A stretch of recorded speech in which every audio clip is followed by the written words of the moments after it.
We're going to go over Elemental Domain Ice. I do this with all rares with one epic, and if you have that epic, you'll have it leveled up. Now, this one takes 50% additional damage from fire and poison, but you don't have to use fire and poison. Try your strongest teams. Try your teams that make sense in here. 50% additional damage really doesn't matter as long as you have it set up properly. And I'm going to show you how to trick Trollgar so he won't attack your weakest person and how to trick Etches. We have Latalis, a rare hero at the very top. He's in a really defensive heavy set with really low HP. So he can take the hits and he's going to take Trollgar. Trollgar is going to jump over to him and try to hit him and pretty much stay in position the whole entire time when we fight Trollgar. Right now, he's going to take a few hits from the guy right across from him. Then we've got Furbath there to tank and do healing. Then we have Hexandra with really high resistance, so we can resist Etches when she runs over there to try to heal block Hexandra. Then we've got Eli in the back to do that 3 blast attack to drop their defense. It would be good to put Eli in a stun set. I've done it. He's got 3 hits on that ultimate at a 20% chance to stun everyone. He's going to try to stun 4 different enemies. It's really strong. If you're having a problem, use that stun set on him. I actually have stun set on Latalis, but I don't see Latalis stunning that often because it doesn't have that multi-hit ultimate. Then we've got Sigrid in the back to follow up and do damage to everyone, put that decrease attack up and to put that heal block up because we need that heal block on wave 2 and on wave 3. Etches is going to run up to Hexandra over to the side. So now there's 4 in the middle for Eli to hit. Do that 3 attack hit. And again, like I said, if you have a stun set on him, he's going to have 3 different chances at a 20% each right here to stun. Very strong. Then we've got decrease attack, heal block on everyone. Every once in a while, we'll get a heal block up on Furbath, the way he's positioned. There he goes, right there. But it's okay. He's strong, he's tanky, he's going to get heals back. We're not worried about that. We just need high resistance on Hexandra because she's taking a lot of hits. And if we get that heal block on her, we're in trouble. But she's so tanky. She's like my healer off tank, along with Latalis over there tanking that one enemy. Easy wave.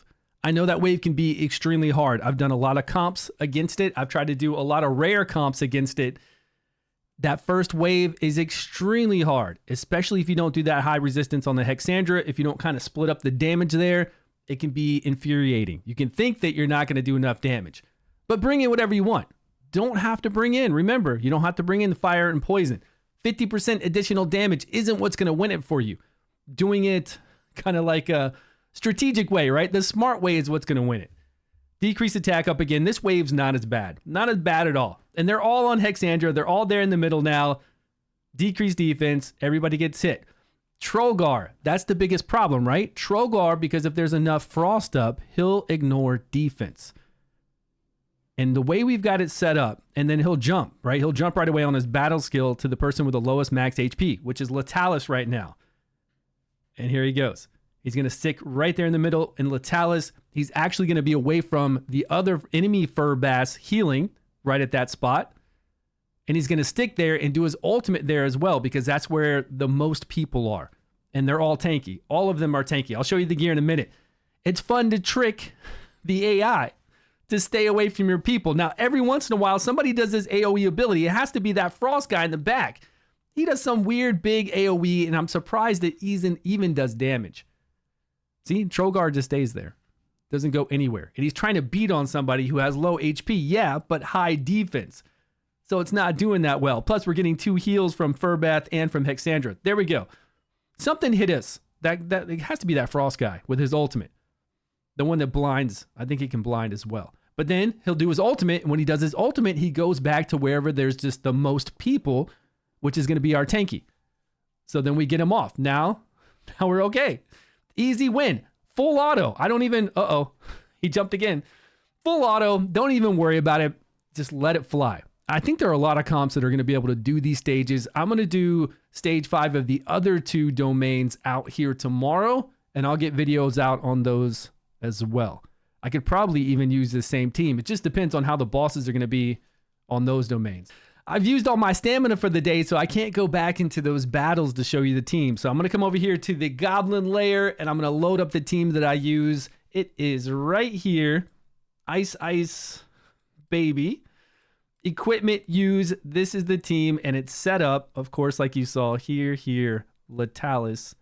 Our middle Eli and then Sigrid. Now, Latalis, like I said, has really low HP, the lowest HP on the whole entire team. Just make sure there's no HP percentage here, HP percentage substats, same going around. Make sure he has really low HP. I've got additional defense and accuracy because we're still trying to get debuffs up for Sigrid and stun, as well as decrease attack here, and then all these other heal blocking. It's really nice to have that. Easy set, defense, defense. I don't even have this leveled up, right?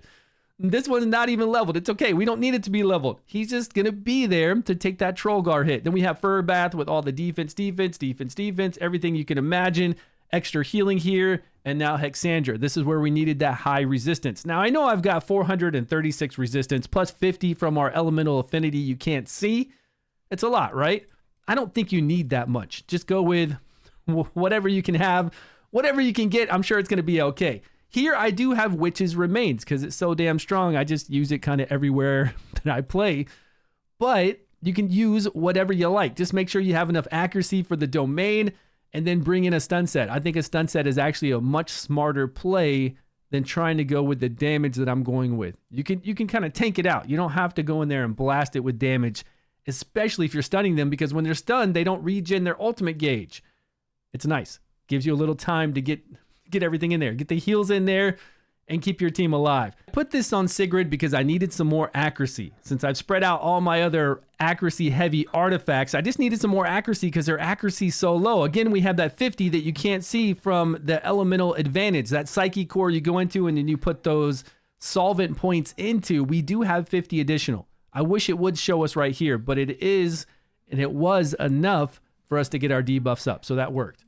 And then you can see her total stats here. I don't think she's rocking 100% chance to crit. No, not currently. Still a beast though. Still takes care of business. Let me know down below if this helped you guys out. I'm going to get those 2 other domains out tomorrow. Thanks so much for watching, guys. Hope you're doing well in the event. We got to finish strong. End of the season. I'll see you all in a video soon.